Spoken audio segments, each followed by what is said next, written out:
ఓ వృద్ధురాలు దీనగాథపై ఏబిఎన్ ఆంధ్రజ్యోతిలో ప్రచురితమైన కథనానికి తెలంగాణ ముఖ్యమంత్రి రేవంత్ రెడ్డి స్పందించారు. బాధితురాలి పరిస్థితిపై చలించిపోయిన సీఎం వెంటనే ఆమెను కలవాలంటూ వికారాబాద్ జిల్లా కలెక్టర్ను ఆదేశించారు. దీంతో వెంటనే ఆయన చిగురాలపల్లికి వెళ్లి బాధితురాలిని పరామర్శించారు. ఇంటి నిర్మాణం కోసం ఏర్పాట్లు చేస్తామని కూడా హామీ ఇచ్చారు.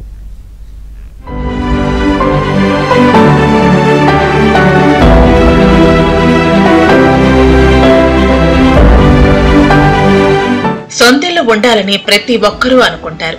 చాలా వరకు వచ్చిన జీతంలో కొంత సేవింగ్ చేసి ఇల్లు కొంటారు.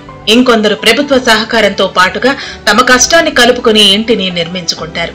అయితే అక్కడక్కడ పేదల పరిస్థితి దయనీయంగానే ఉంది. ఇల్లు లేని వారు ఇంకా ఉన్నారు. తాజాగా వికారాబాద్ జిల్లాలోని ఓ వృద్ధురాలి పరిస్థితి చూస్తే గుండె తరుక్కుపోతోంది.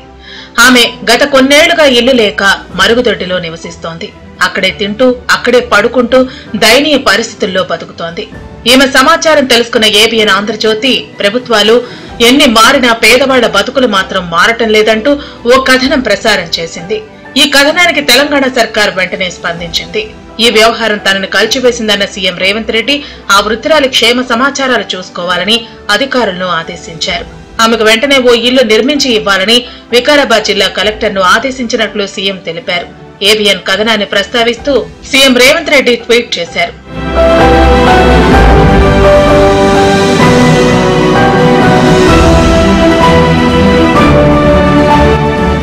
వికారాబాద్ జిల్లా చిగురాలపల్లికి గ్రామానికి చెందిన ఎర్రోళ్ల మల్లమ్మ అనే వృద్ధురాలికి ఉండటానికి ఇల్లు లేదు. దీంతో స్వచ్ఛ భారత్ మిషన్ ద్వారా మంజూరైన మరుగుదొడ్డిలో 8 ఏళ్లుగా నివాసం ఉంటోంది.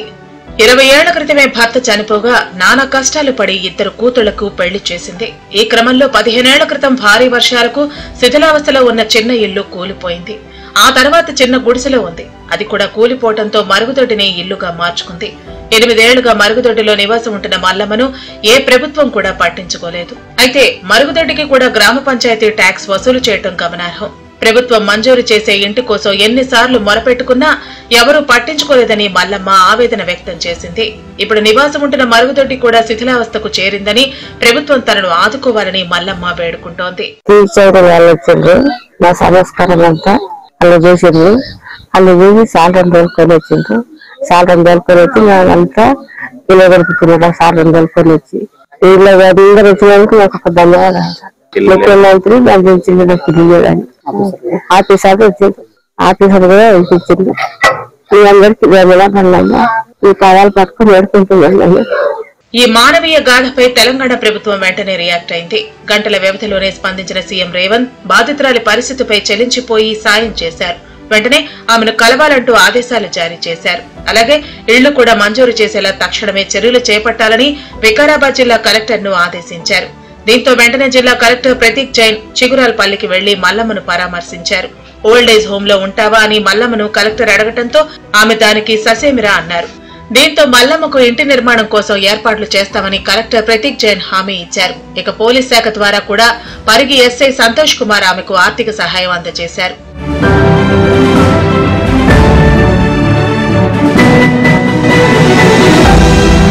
మొత్తానికి ఏబిఎన్ కథనంపై సీఎం స్పందించడంతో పాటు జిల్లా కలెక్టర్ ఆమె ఇంటికి రావడంతో మల్లమ్మ ఆనందం వ్యక్తం చేస్తోంది.